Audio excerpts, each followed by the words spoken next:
To change the widget details, I'm going to come here and choose Customize Appearance. From here, I can change the texts. For this, I will change it to Pre-order now and add the description to Product will be shipped on January the 1st. I will also change the colors to my liking.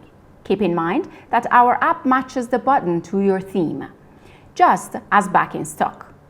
Change these if you want something different.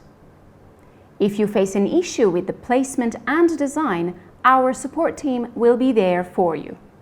If you have an out-of-stock product on a collection or homepage, it's a good idea to add pre-order buttons to increase sales. It makes sense as customers don't go to product pages as much if they see a sold-out badge. To add the button, once you're on the setting page on the visibility setting, you can click on Edit and add it to the collection or homepage of your store.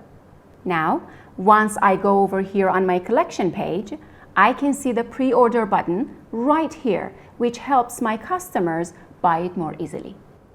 Once a pre-order is complete, you can send a notification to your customers to let them know that their pre-order has been successful. On setting page, click on pre-order notification and choose which channel you want to send the notification from. You can also change the looks from here and change the text sender and more. I'll go over here and mention that it will be shipped on the 5th of July. And make sure my customer knows that they're getting a premier product by adding a note like pre-order only for premium handmade collection. Now, once I have edited my email and texts, I'll head over here to my demo store and pre-order this product. Now, I'm going to head over to my email here and see that it has been confirmed. Here is how it looks on the phone as well.